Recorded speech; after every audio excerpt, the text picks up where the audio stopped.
فصلی لربک، پس آپ نماز پڑھے رب کے لیے، وانحر، اور قربانی کیجیے۔ بعض غیر مقلد کہتے ہیں کہ سینے پر ہاتھ رکھیے، تو سینے پر تو ہاتھ رکھے گی لیکن عورت نہ کہ مرد۔ امام ترمذی 3 صدی کے محدث ہیں، مسلم اور بخاری کے پائے اور ان کے خاص شاگرد، ان کے الجامع السنن کو مذاہب میں امتیازی مقام حاصل ہے۔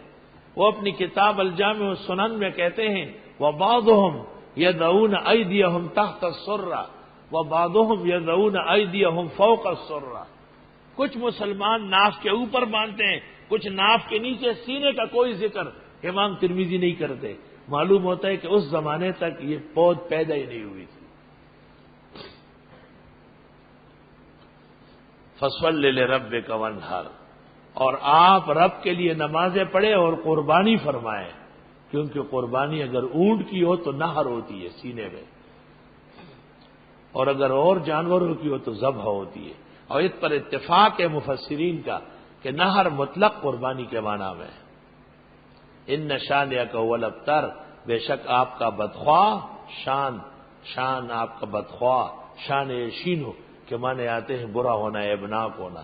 بے شک آپ کا جو بدخواہ ہے، عیب جو ہے، ابو جہل جیسے لوگ، وہی دم کٹا ہوگا، وہی بے نام و بے مراد ہوگا۔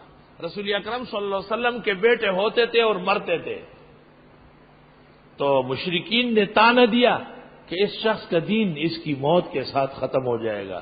اس پر یہ سورت بطور تسلی کے نازل ہوئی کہ ہم نے آپ کو بہت بڑا مقام دیا، آپ نماز اور قربانی کے ذریعے اللہ کو راضی کرے، اللہ کی نعمت کا شکر کرے، اور آپ کے جو یہ برائی کرتے بدخواہ، ان کا کوئی نام لیوا نہیں ہوگا۔ آج دنیا میں کافر ہے لیکن ابو جہل کا ماننے والا کوئی نہیں، اور رسول اکرم صلی اللہ علیہ وسلم کی عزت و ناموس پر دنیا جان کٹانے والی ہے۔